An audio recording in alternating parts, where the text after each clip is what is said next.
Hello, all poetry lovers. Welcome to the world of poetry.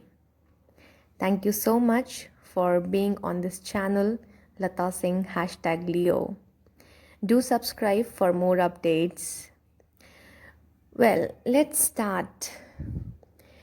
Few days back, I was just going through some old photographs, and that reminded me of this beautiful poetry written by Shirley Towson. You must have got what poetry I'm talking about. Yes, this poem is A Photograph, written by Shirley Towson. Well, let's get introduced to the author. Shirley Towson was born on 20th May 1924 in England. She is a writer, editor, and she has written many beautiful poems. And this one, A Photograph, is dedicated to her mother.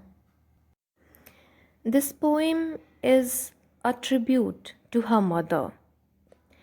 This poem describes three stages in the passage of time. In the first stage, the photograph shows the poet's mother standing at the beach, enjoying her holiday with her two girl cousins. She was around 12 years old that time. The second stage takes us 20 or 30 years later. The mother would laugh at the way she and her cousins were dressed up for the beach holiday. And in the third stage, the poetess remembers the dead mother with a heavy heart. The photograph revives a nostalgic feeling in the poetess. This poem hides in it the crucial universal truth, that is the cycle of life, birth, living, and then bidding bye to this world and people around. So, without much ado, let's get soaked to the beauty of this beautiful poem. The poem opens with the line, "The cardboard shows me how it was when the two girl cousins went paddling, each one holding one of my mother's hands, and she, the big girl," she refers to the poetess mother, "and she, the big girl, some 12 years or so. All three stood still to smile through their hair at the uncle with the camera. A sweet face, my mother's, that was before I was born. And the sea, which appears to have changed less, washed their terribly transient feet." Let's understand the meaning of few words before heading to the explanations. Cardboard. We all are aware of cardboard, right? Cardboard here refers to the back surface, right, on which photograph is fixed. Then there is another word, paddling. Paddling means to walk through shallow water in bare feet, right? And then comes the big girl. I told you, she, the big girl. It refers to poetess mother, as she was the eldest among the three. Here, the poetess is talking about a photograph pasted on a cardboard. So, here, cardboard refers to a photograph. And in this photograph, what is there? There is a picture of three girls. The eldest one in mid is poetess mother, and either side her cousins are standing, and they are holding mother's hand. Whose mother's hand? Poetess mother hand. And she is the big girl. Obviously, the eldest one is poetess mother. She is around 12 years or so. She is around 12 years. And all three were standing still. Why they are standing still? Because their uncle is going to take a photograph of theirs, right? So they are smiling, they are just putting their hairs at back. So they are smiling towards the camera at the uncle to get a photograph clicked. A sweet face, my mother's, that was before I was born.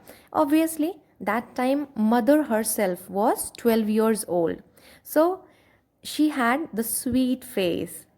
And the poetess is telling us that this photograph where she is looking so sweet, right? It's taken before I was born. Means that the photograph was taken when poetess mother was a child. She was just 12 years old. The last two lines of this stanza consist very deep meaning. It says that during all these years, the sea hasn't changed a bit. The sea remains unchanged, but it has changed the girl's life drastically. Terribly transient fate indicates the mortal nature of man or human beings. Nature stands still till a natural calamity hits it, but humans are meant to be perished. Let's understand the stanza in Hindi. Poet's एक photograph देख रही हैं जिनके बारे में वो हमें बता रही हैं.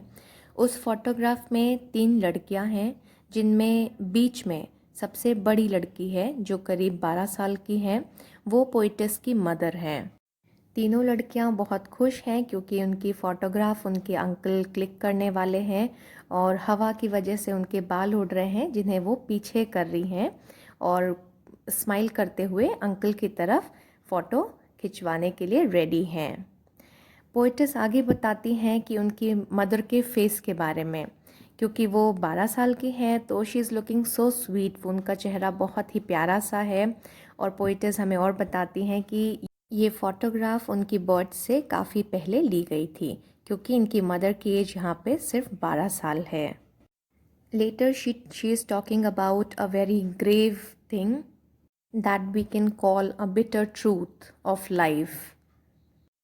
वो बताती हैं कि जिस समुद्र के पास उन्होंने वो फ़ोटोग्राफ खिंचवाई है, जिस समुद्र के पास वो हलचल कर रहे थे, वो तीनों लड़कियाँ चल रही थी, दे वर पैडलिंग, वो सी आज भी वैसा का वैसा है. उसमें बहुत ज़्यादा बदलाव नहीं हुए हैं.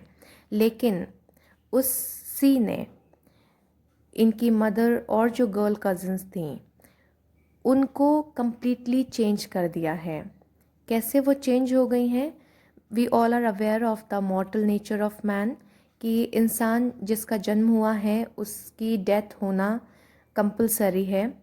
So here the girls they have grown and now mother is already dead, but the sea remains same.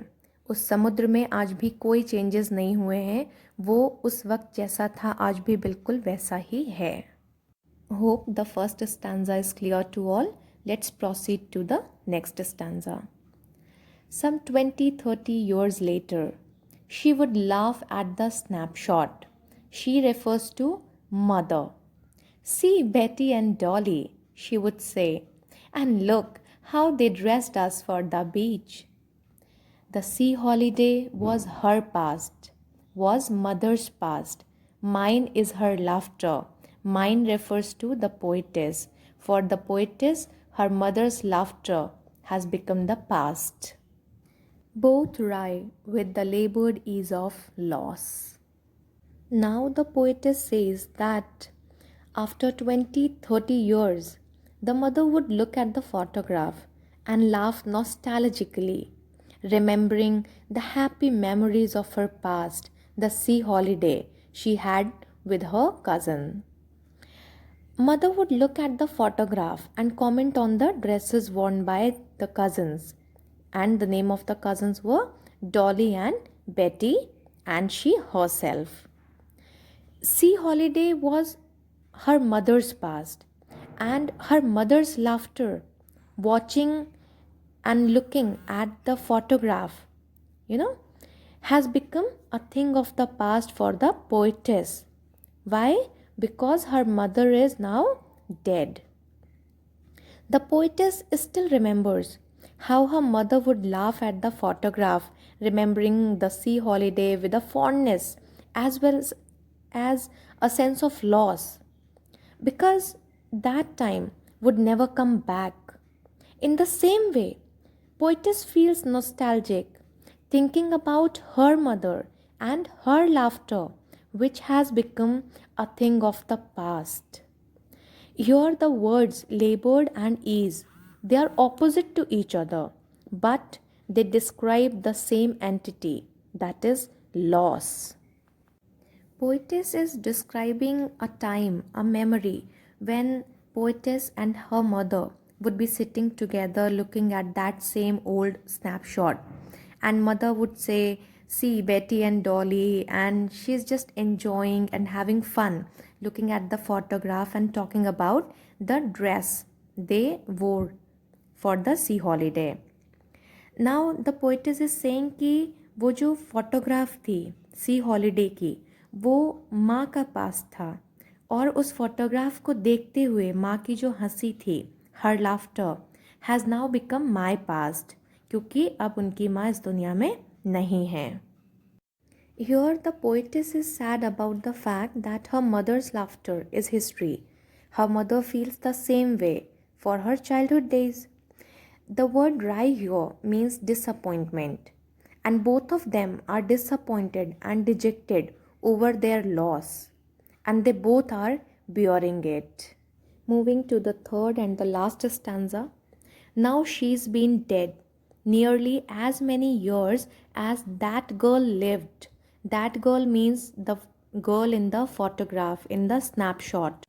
And of this circumstance, there is nothing to say at all. Its silence silences. The first line of this third and the last stanza itself opens that now poetess mother has been dead, and she's been dead nearly as many years as that girl lived. Many a times children get confused about this, that what this mean. This means we were talking about the photograph, and in that photograph the mother was 12 years old, and here also the poetess is talking about that it's been nearly 12 years that the mother has been dead. So be clear about this. And of this circumstance, there is nothing to say at all. Or is circumstance, which circumstance? About the death of the mother. There is nothing to say at all, because the poetess is in deep depressing state because her mother is no more. She is too much in love with her mother that she cannot get over it, and that's why its silence silences. It means that the silence, the death of the mother, has silenced all the happening events of the poetess life. The poetess is consumed with grief. वो बहुत ज़्यादा दुखी हैं, and she is left with no words to express her loss and pain. The poetess is totally absorbed in memory of her dead mother. The painful silence of the situation leaves the poet speechless. The poet can feel the grief but is unable to express it through words.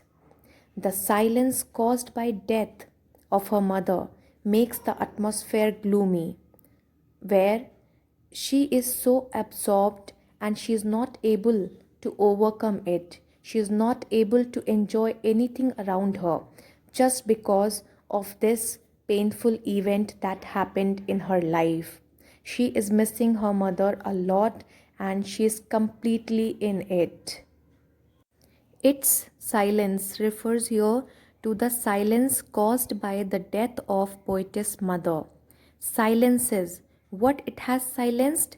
It has silenced all the events, all the happenings of poetess life.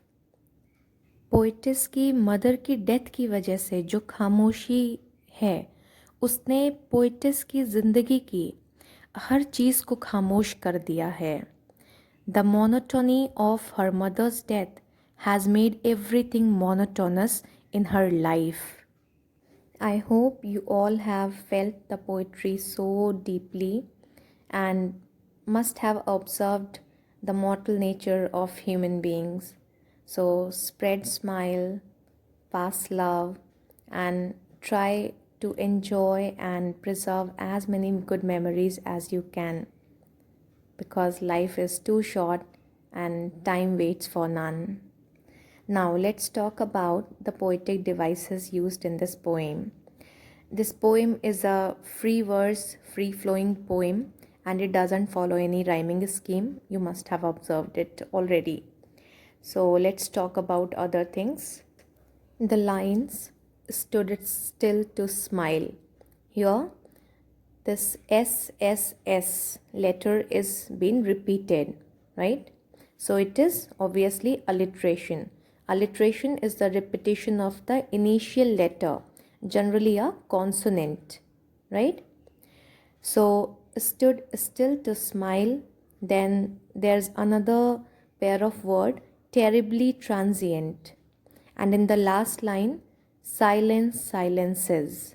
So in all these, alliteration has been used. Coming to oxymoron. In this literary device, there are two opposite ideas are joined to create an effect. For example, the word labored ease in the poem.